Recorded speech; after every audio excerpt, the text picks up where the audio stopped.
tugiye kuganira inkuru y'umwana witwa Sara wabwiye nyina ko yamubereye intwari.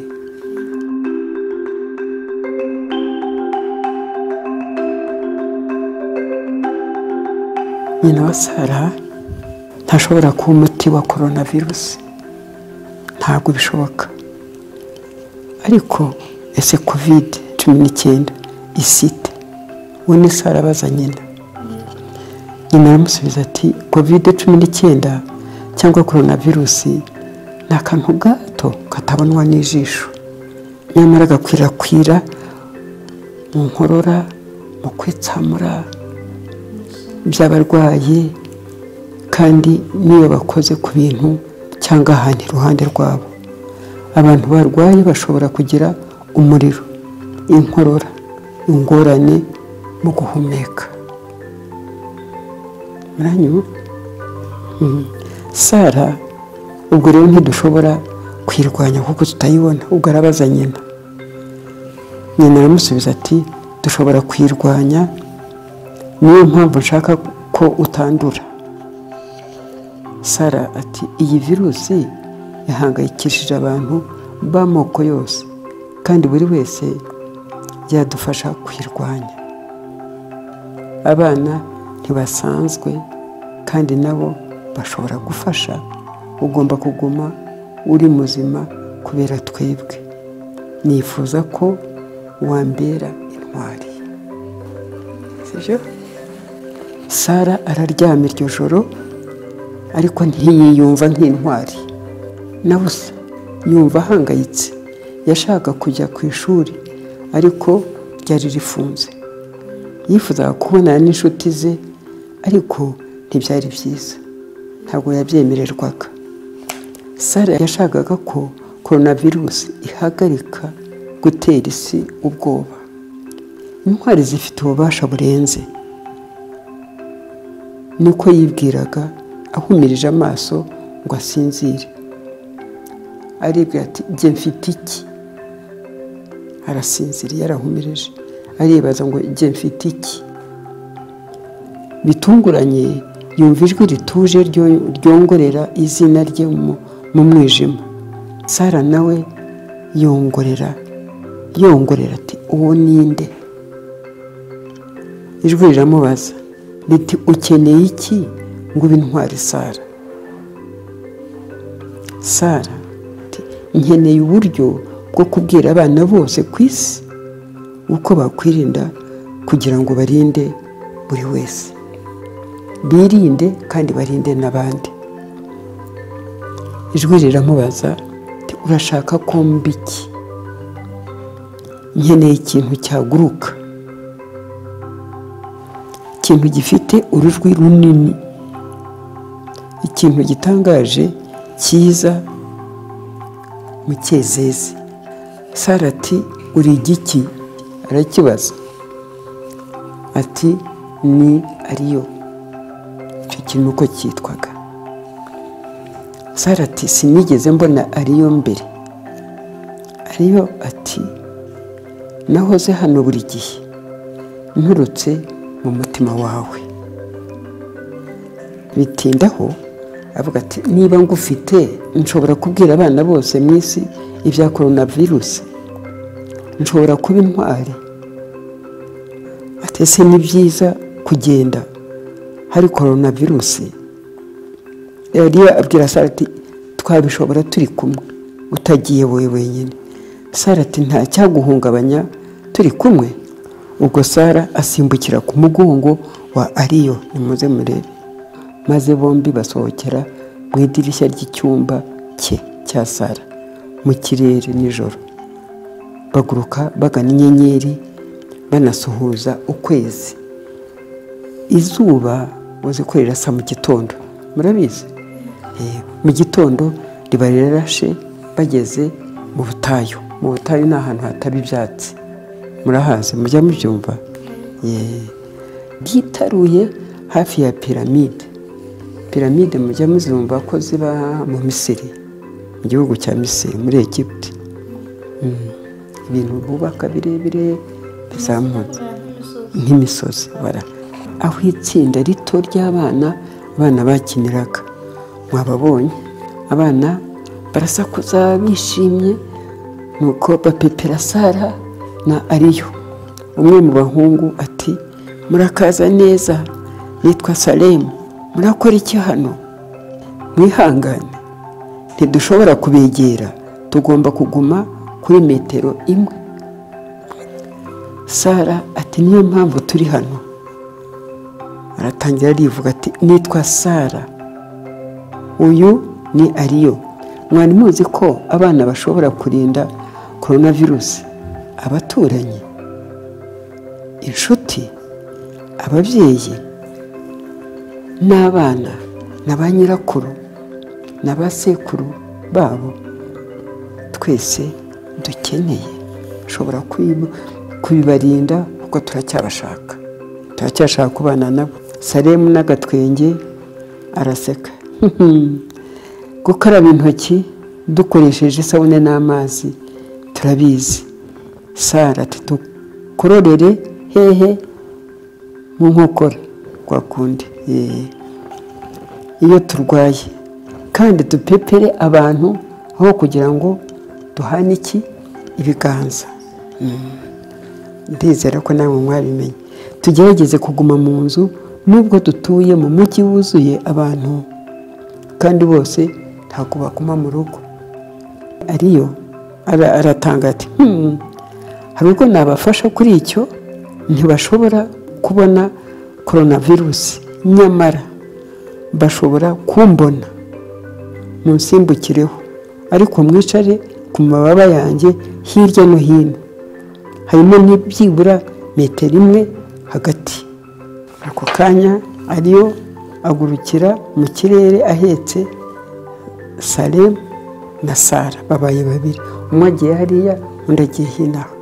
Baragiye, aguruka hejuru y'umujyi kandi atangira kuririmba mu ijwi riranguruye. Salemu wa muhungu abwira abana bari mu muhanda aririmba, mugende mubwire imiryango yanyu ko twirinze, tugumye mu nzu, dushobora kwita umwe ku wundi tugumye mu nzu.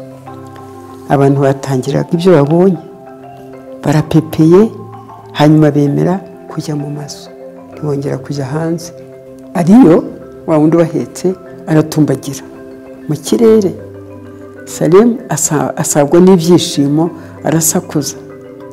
Hejuru iyo mu bicu bahura n'indege, nuko abagenzi bareba hanze bumiwe, bareba Ariyo ihetse Salemu na Sara. Salemu ati abantu bagomba guhagarika ingendo vuba aha, byibura ubu bari gufunga imipaka ku isi yose. Ubwo rero tugomba kugumaho turi hamwe n'abantu dukunda. Sara ati ibintu byinshi bisa naho byahindutse, bintera ubwoba rimwe na rimwe. Ariyo ati Sara, iyo ibintu bihinduka bishobora gutera ubwoba n'urujijo. Iyo ngize ubwoba mpumeka nitonze cyane kandi ngasohora umwuka w'umuriro. Ariyo ubwo asohora ikibumbe kinini cy'umuriro. Ariyo arababaza, mwiruhutsa mute iyo mwumva ubwoba? Sara ati nkunda gutekereza ku muntu utuma numva meze neza. Salemu ati nanjye ntekereza abantu bose batuma numva meze neza, nk'ababyeyi banjye bakuru ndanabakumbuye. Sinshobora kubahobera kuko nabanduza coronavirus. Tubasura buri weekend, ariko ubu ntibishoboka kuko tugomba kubarinda. Washobora kubasobanurira? Sara abaza inshuti ye Salemu ati yego, bampamagara buri munsi kandi mbabwira ibyo turi gukora byose mu rugo, bintera kumererwa neza kandi nabo nuko. Ariyo birasanzwe ko dukumbura abantu dukunda tudashobora kubonana nonaha, byerekana ukuntu tubazirikana. Byagushimisha guhura n'izi ntwari. Sara na Salemu icyarimwe ngo yego rwose. Ariyo ati byiza inshuti yanjye. Sasha ifite ububasha butabaho, tugende. Nuko baramanuka ku isi, bahagarara mu mudugudu muto.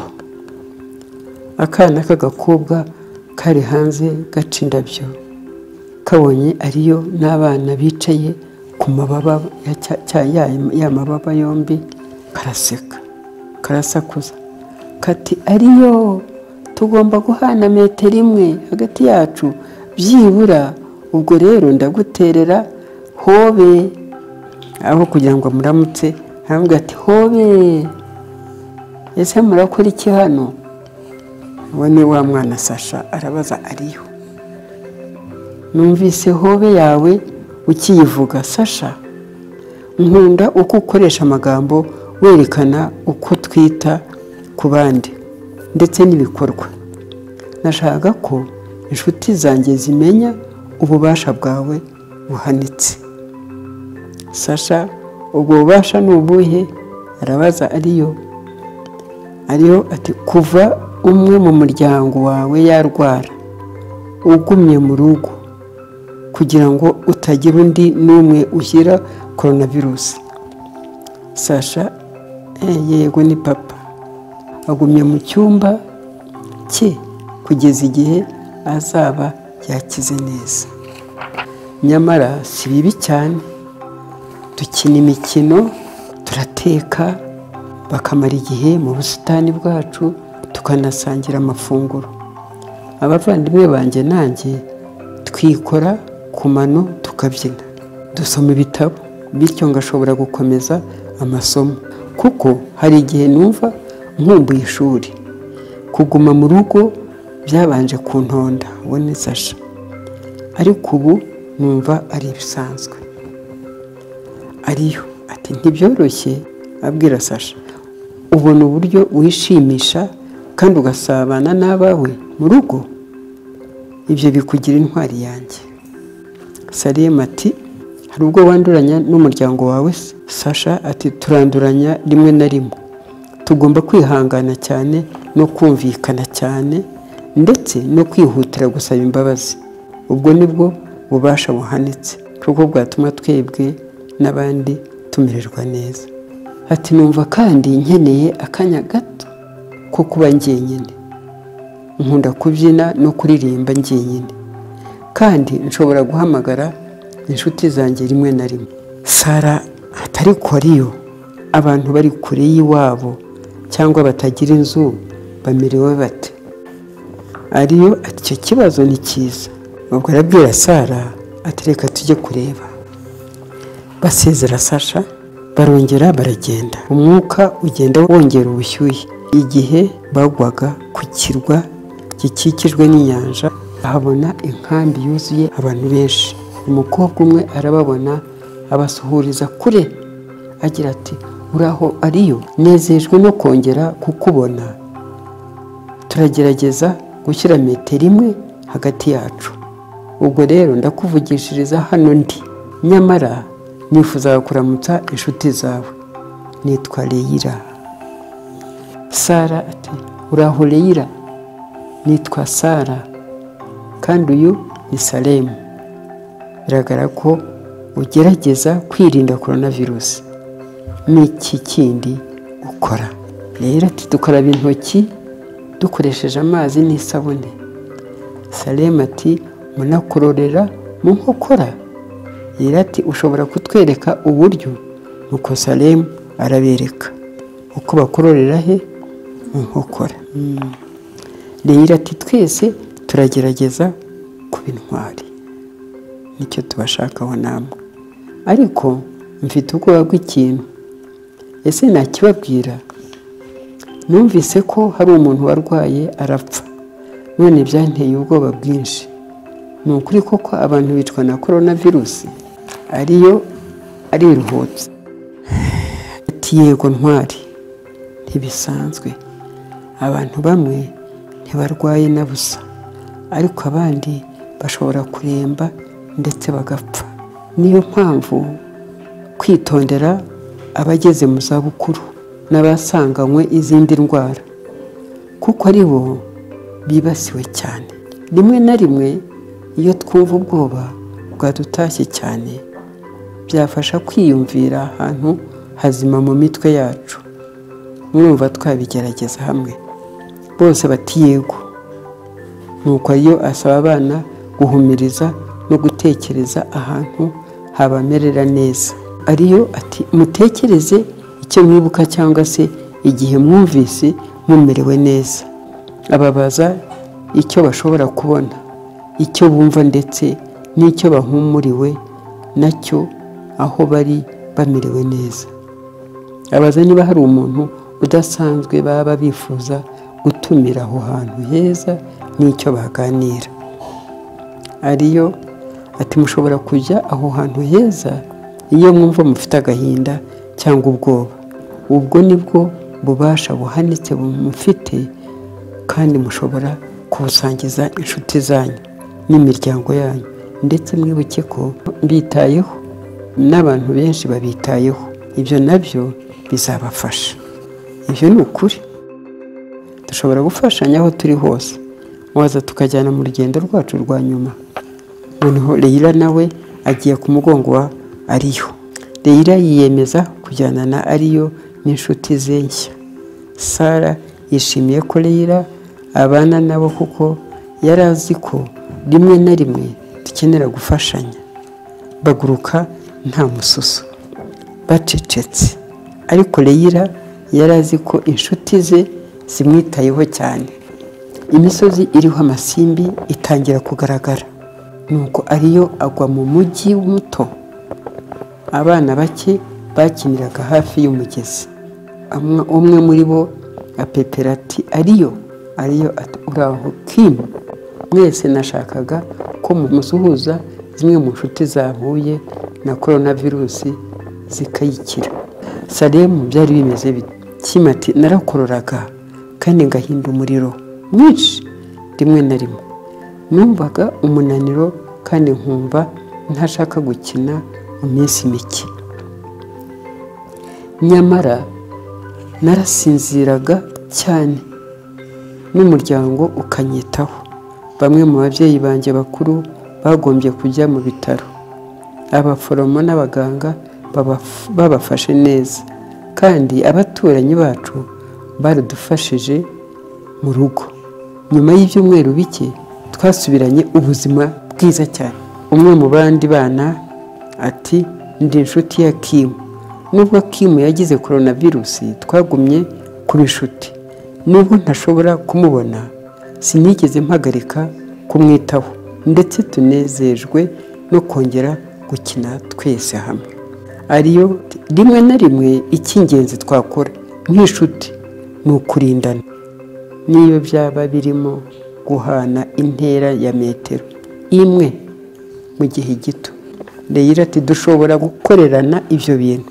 Salemu ati kandi umunsi umwe tuzongera dukine ndetse dusubire no ku ishuri nk'uko byari bisanzwe. Icyo gihe cyo gutaha cyari kigeze, n'igihe cya Sara cyo gusezera ku nshuti ze nshya. Bemeranya ko batazibagirwa urugendo rwabo hamwe. Sara yumva ababajwe nuko bashobora kutabonana mu gihe gito, ariko yumva amerewe neza. Iyo yibutse iby'inshuti za Kim zavuze, kutabonana n'abantu ntibivuze ko waretse kubakunda. Ariyo abageza bose iwabo, ategereza ko Sara asinzira mbere y'uko agenda. Sara aramuza ati tuzongera dukore nkabyo ejo. Ariyo yatoya Sara, ubu ni igihe cyo kubana n'umuryango wawe. Ibuka inkuru yacu, ushobora kurinda abo ukunda, ukaraba intoki kandi ugumye mu rugo. Sindi kure, ushobora kuba kumwe nanjye igihe cyose uganye abantu hakugwa neza. Arongera ati uri intwari yanjye. Ariyo ati uri intwari yanjye nawe Sara. Uri intwari kubo ukunda bose. Sara arasinzira. Nuko akangutse umunsi ukurikiyeho asanga Ariyo yigendeye. Nuko ajya ahantu hamugwa neza ngo amuvugishe, maze ashushanya ibyo babonye n'ibyo bamenye mu rugendo rwabo. Yirukankira nyina afite cya gishushanyo ngo amubwire amakuru. Ati mama, dushobora twese gufasha abantu kugubwa neza. Nahuye n'intwari nyinshi mu rugendo rwanjye. Nyina ati yo Sara, ufite ukuri. Hari intwari nyinshi zirinda abantu coronavirus. Zirimo abaganga n'intwari, zirimo abaforomo n'intwari buje umutima mwiza, ariko unyibukije ko twese twaba intwari buri munsi, ndetse intwari ikomeye yanjye ni wowe.